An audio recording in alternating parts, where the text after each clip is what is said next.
New Trailblazing Fresh Dye Ink bundle from Altenew.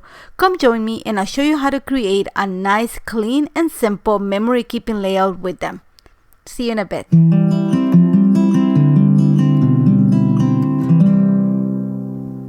Hi there and welcome to a new episode of Inspired by a Card with Nathalie. Today we're going to be working with the new Trailblazing Fresh Dye Ink bundle from Altenew, and these are the round ink pads and the color palette is divine. So there's three different colors. There's one that are in the pinks and browns, one that is in the blue, two kind of purplish, and then there's this beautiful new set of greens. So the inspiration for the project this week comes from Therese Calvert. She's in our design team and I love that card that she created. So why not use the same idea but bring in the Trailblazing inks. So I'm going to start, and actually what we're going to create is a pocket page spread. So I'm going to start with what I'll call my break card. So it's kind of a pause card. Think of it as just your companionship card for your journal and your pictures. So what I'm doing is I'm using the satin tape from Altenew to mask a line in my 3x4 card. And I'm going to use the colors of the green tones of the Trailblazing inks to actually create a line that goes from light green to the dark green. So once I mask my line, I'm going to start with some of Silver Sage. Then once I get to run a quarter of the card, I'm going to switch into Jade. Again, I'm going to start just using my ink blending tool. I'm using my mini ink blending tool. I'm going to actually kind of fill it past half of the card. Once I reach that stage, I'm going to switch into the next color, and that's Eucalyptus. And again, I'm just using the same ink blending brush because I want to make sure that I have that soft transition from the lightest to the darkest color. And again, I'm going to complete pretty much my entire card with the Eucalyptus ink. And then I'm going to switch into Forest Fern, which is the last color in this set of inks. And I'm just going to do the last, I'm going to say less than a quarter of the bottom of the card. So that's going to give me that nice gradient of the really soft green, in this case is Silver Sage, to the darkest deep Forest Fern in just a stripe. So now that I have that, I'm actually going to switch from the satin tape to something a little bit less tacky, just because I'm going to actually create another line. So I'm going to mask on top of the ink, and I want to make sure that I don't take away the ink. So I'm going with Post-it notes. Once I'm going to create another line, this is going to be a little bit thinner. I don't want it to stick. I want the green to be like that massive color or the largest color you see in this card. I'm actually just going to make one that's around a quarter of an inch in width, my line, and I'm going to use the tones of pink for this. So I'm going to start the same way from lightest to dark. I'm going to start with Pink Sand. Then I'm going to switch into Dusty Rose, which is the middle color. You're going to see that I'm not switching my mini ink blending tool along the way. And then I'm going to go into Toasted Mauve, which is like the medium color. And then I'm going to end up with Redwood, which is the darkest color at the bottom of my card. And that's going to give me the same gradient as in the green stripe. And it's going to create this nice grounding area for my card. So what I want to do right now is I'm going to follow the example in Therese's card, and she actually added a little bit of florals motif to this, and she kept it pretty clean. I am using the same flower that she used. This is the Castle Garden set, and you're going to see that I'm going to just stamp the smallest flower detail there is, just because I have a small card. And I'm going to make sure that my stamping is out of the card, so just a little piece of the flower shows, and I'm using Obsidian ink for that.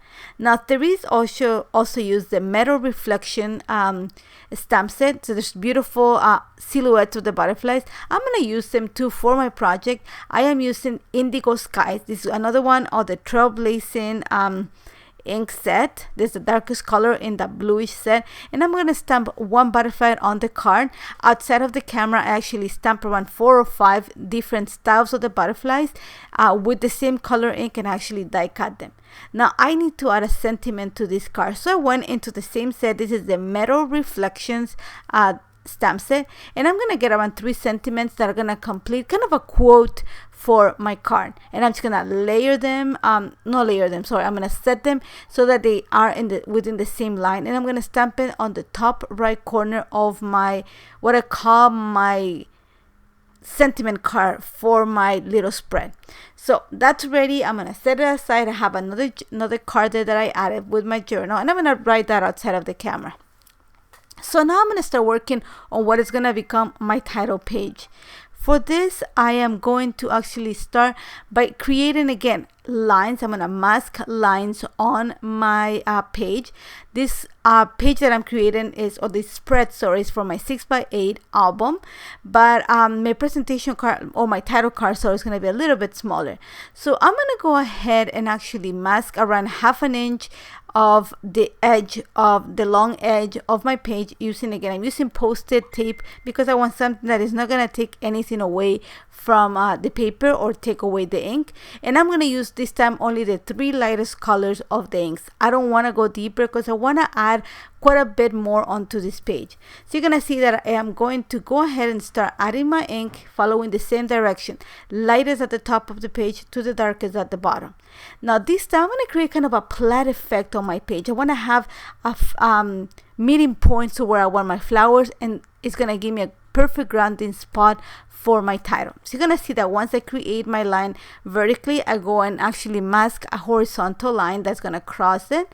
Then I want to bring the other inks, but in a more softer way. So what I'm going to do is I'm going to make a little tiny line that's around 1/8 of an inch. I'm going to mask it, and I'm just going to use a pink sand to create a soft line.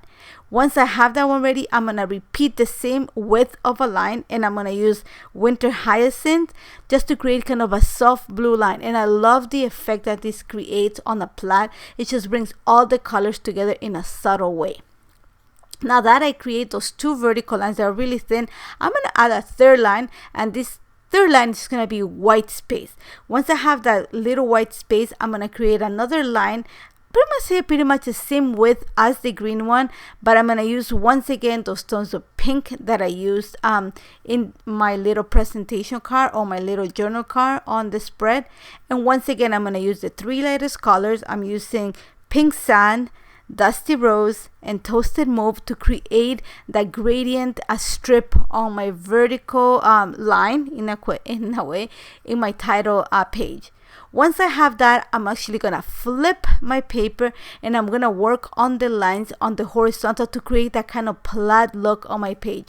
Once again, I'm going to repeat the same idea of having those tiny little, I'm going to say it's around 1/8 of an inch lines around the horizontal line too. So you're going to see that I'm just masking my paper, and I'm starting with the Winter Hyacinth. I want to bring some of the blue line, but because I have still a little bit of the fresh pink ink that I just added, it takes a tone of purple, which works great for this layout. Again, I'm going to go ahead and continue masking. You're going to see that I'm going to leave a tiny little bit of white space there, and I'm going to go with a thicker pink line. Again, I'm using the 3 lightest colors of pink. Once I have that ready, I am set to go and actually stamp my flowers. So this time I'm actually going to use the largest flowers from the Castle Garden stamp set. Again, I'm going to make sure that the flowers look as if they're coming into the page. I am using black Obsidian ink for this. I want to make sure that when I stamp the flowers, they kind of follow the line that I created with those plaid lines. So think of it as an L. So I'm going to go ahead, and the big flowers are going to come from from the bottom left corner of the page into the plaid, into the middle of the page. And then I'm going to elongate the image by stamping.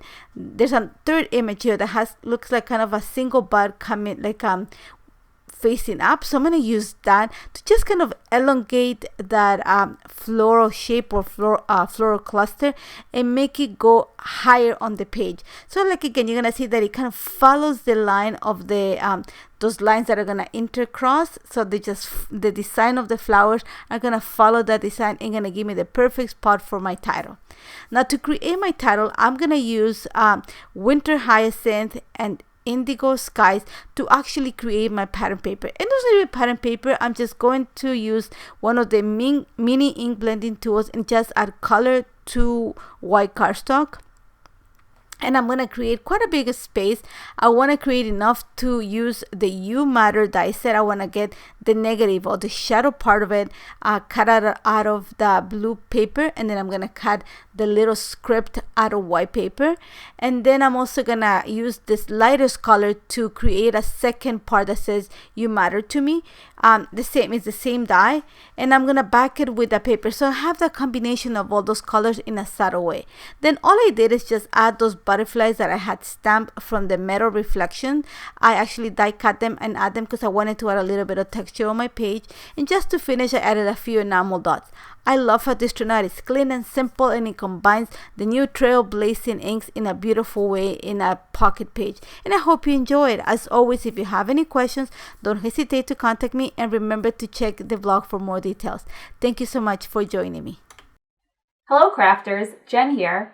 For more tips, techniques, tutorials, and to discover which paper crafting products are right for you, subscribe to Altenew's YouTube channel.